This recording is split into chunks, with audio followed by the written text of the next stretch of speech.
भाई लोगों को प्रणाम, राम राम, सादर नमस्कार। मोदी जी ने अपना बहुत एवेटेड बम फोड़ दिया। फोड़ना ही था। लोगों को मितव्ययिता की सिफारिश की है उन्होंने कि एक तो क्या हमारी समस्या एक्चुअली कोई चीज़ नहीं है। हमारी समस्या ये 140 करोड़ है। इस 140 करोड़ से डील करने के लिए मोदी जी ने कभी कोई खास प्रयत्न किया नहीं। वो इसको डेमोग्राफिक डिविडेंड बता बता के, जबकि पहले ही साल में इनको सबसे पहले इसी डेमोग्राफी को व्यवस्थित करने और इसको कंट्रोल करने की व्यवस्था करनी चाहिए थी। खैर अभी तो क्या हो सकता है, और अभी भी उस रास्ते पे नहीं चल रहे भाई। अभी पश्चिम बंगाल आपने जीता है और लगा के लगे हाथ एक आध करोड़ आदमी वहाँ से झाड़ दीजिए तो शायद आपको पूरे बाकियों के सामने इतना हाथ जोड़ने की ज़रूरत न पड़े जितनी बचत वहाँ अकेले की हो जाएगी। खैर अभी तो क्या कर सकते हैं इस मामले में। सबसे पहले उन्होंने हाथ जोड़े, हाथ जोड़ के कहा कि साहब तेल का उपयोग कम करें, सोना कम खरीदें, ना खरीदें, एक साल बिल्कुल ना खरीदें, बाहर घूमना फिरना थोड़ा कम करें। एक्चुअली ये तो सभी कोई जान रहा था कि इस गल्फ़ वॉर के चलते ये समस्या आनी आनी है, और लोग मेंटली प्रिपेयर्ड भी हैं। जितने दिन टल गई उतना बहुत अच्छा है। लेकिन होगा क्या इसका? आप कितने दिन कंट्रोल कर लोगे? मैं जनता की तरफ से बोल रहा हूँ, जनता कितने दिन कंट्रोल कर लेगी, किन किन चीज़ों में कटौती कर लेगी, कब तक कर लेगी? सवाल इस पे कब तक है। इस कब तक का जवाब कौन दे सकता है? अभी तक तो हम ये सोचते थे कि शायद ट्रंप दे लेगा, लेकिन अब तो बात ये ट्रंप के हाथ से भी निकल गई। ये कुछ कुछ उन ठगों की तरह हो गया है कि जो ठग आपको घेर घार के कहीं एक सूने कोने में ले जाते हैं और फिर वहाँ पर ठोक ठाक के आपसे पिंडारियों की तरह सारा सामान निकलवाते हैं।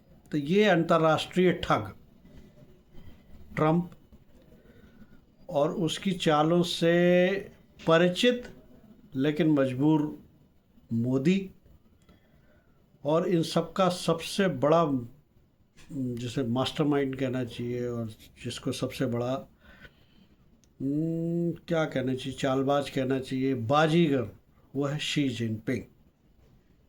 तो अब मैं आपको दो तीन क्या कहते हैं डेट्स बताता हूँ। उन डेट्स पर ध्यान रखिए। आज 12 तारीख हो गई। 13, 14, 15, 13 तारीख से ट्रम्प साहब जा रहे हैं चीन के दौरे पर। 15 तारीख से मोदी जी निकल जाएंगे यूरोप के दौरे पर, प्लस यूएई। यूएई से तो उनका तो फ़िलहाल एक ही काम है कि अभी फ़िलहाल किसी भी तरीके से तेल गैस के बारे में बात करनी, और उसको देखते हुए मिडिल ईस्ट से भी और जो जो इस तरह की चीज़ें आ सकती हैं। और शायद मुझे लगता है कि शायद मिडिल ईस्ट से कुछ एफडीआई की भी बात करेंगे, क्योंकि जिस हिसाब से शेयर मार्केट और रुपया पिट रहा है उस पर जहाँ मिडिल ईस्ट का हाथ है वहाँ पर एफडीआई का भी बहुत बड़ा हाथ है, क्योंकि हमारे यहाँ से डॉलर बड़ी तेज़ी से निकल रहा है।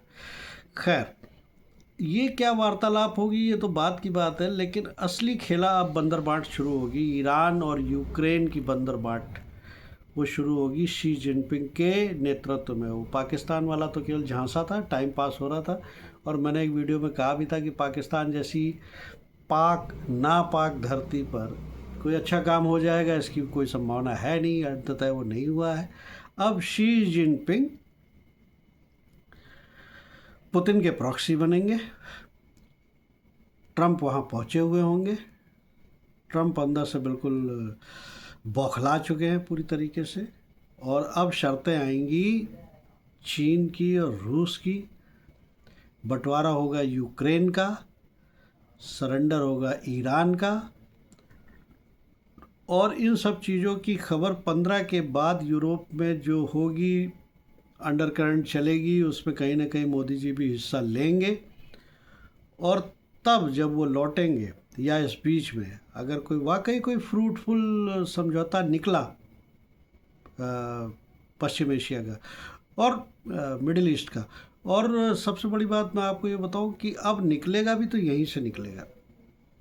अगर ये अगला 10 दिन 13 तारीख से लेकर के और 23 तारीख तक मान लीजिए, अगर आप कोई अच्छी खबर आपको सुनने को ना मिले तो अंधकार घोर है, चारों ओर शोर है, और उस शोर में अब फिर धीरे धीरे आपकी भी पिसाई चालू होगी।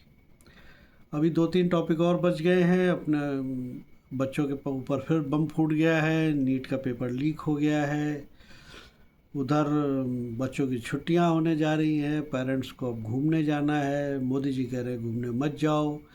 मैं तो कहने वाला था कि भैया वो सीड बॉल वाला प्रोग्राम आएगा, वो बरसातों में लोग बाग जागते हैं कि साहब सीड बॉल बनाओ, ये करो वो करो, जबकि इस बार 2-3 अच्छे हाईवेज़ बने हैं, और उन हाईवेज़ में जैसे दिल्ली देहरादून वाला है, आप मान के चलो दिल्ली के सारे लोग उस हाईवे पर गाड़ी दौड़ाने एक बार जाएंगे। हाईवे तो सीड बॉल बनाना छोड़ दीजिए, सीड बॉल की फ़िलहाल ज़रूरत नहीं पड़ेगी। सीड बॉल की जगह आप विशिष्ट फल लेकर के जाइए। विशिष्ट फल मैं उनको कह रहा हूँ जो जनरली अब पाए नहीं जाते, लोग पसंद नहीं करते, उन फलों को ही, पूरे फल को। देखिए, फल ले जाने और सीड बॉल ले जाने में बड़ा फ़र्क है। सीड बॉल में एक आध सीड होता है और उसके विपणन की, मार्केटिंग की संभावनाएं जंगल के अंदर कम हो जाती है। आप फल ले जाते हैं, फल पक्षियों और जानवरों द्वारा व्यवस्थित तरीके से, अव्यवस्थापूर्ण व्यवस्थित तरीके से पूरे जंगल में फैलता है, और वो चूँकि एक प्रोसेस के थ्रू जाता है इसलिए उसका जर्मिनेशन भी ज़्यादा होता है, ऐसा विद्वानों का कहना है। तो आप अपने साथ फल ले जाइए। उस 12 किलोमीटर के दिल्ली देहरादून वाले उस स्ट्रेच पे जहाँ पर नीचे जंगल है और ऊपर आप हैं, वहाँ खूब दबा के लंबे लंबे हाथ करके फेंकिए। और वैसे कम जाइए तो फ़िलहाल अच्छा ही है, क्योंकि आप ये भी जान रहे हैं कि कार से जाना, और कुछ कुछ ही डेस्टिनेशन है जहाँ आप कार से चले जाते हैं और लगभग फिर सारे लोग चले जाते हैं। घर घर में 4-4 कारें हैं आजकल, और वहाँ जाकर के भीड़ लगती है। बाबा केदारनाथ पर जाने के लिए सोनमर्ग में अभी से ही जाम लगना शुरू हो गया है। करें तो क्या करें यार, ये भी तो बात तो वही है। बच्चों की छुट्टियां अभी होंगी, घूमने जाने का टाइम भी अभी मिलेगा, और गर्मियां भी हैं तो लोग पहाड़ पर जाना भी चाहेंगे।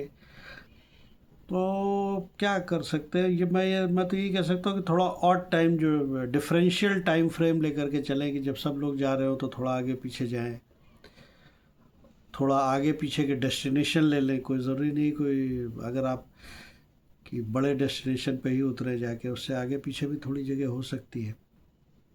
खैर, तो अभी के लिए अभी ये उम्मीद करते हुए कि हमारा तेल के दाम और महंगाई अभी फ़िलहाल 10 दिन किसी तरह है, अगर कट जाए और कोई अच्छे रिज़ल्ट आ जाए तो बल्ले बल्ले, और वरना तो झेले झेले, और तो कुछ हो ही नहीं सकता इसका फ़िलहाल, क्योंकि आपके हाथ में बहुत कम है। इसी के साथ कृपया चैनल को लाइक शेयर सब्सक्राइब ज़रूर करें, और जल्दी ही दूसरे के लिए मिलता हूँ, दूसरे वीडियो के लिए, क्योंकि ये नीट वाला मामला भी आखिर सुधीजन इस पर कुछ तो बोलेंगे कि आखिर ये समस्या इतने बड़े डिजिटलाइज्ड युग में और उसका कोई समाधान न निकले, तो ये भी शर्म की बात है। और बच्चों पे अनावश्यक प्रेशर आता है। वैसे ही माँ बाप बहुत दबाव बना के रखते हैं, समाज बहुत दबाव बनाता है, और उस पर से अगर हमें इन सिस्टम ने भी दबाव बनाना शुरू कर दिया तो उनके लिए समस्या है। फ़िलहाल के लिए प्रणाम, राम राम।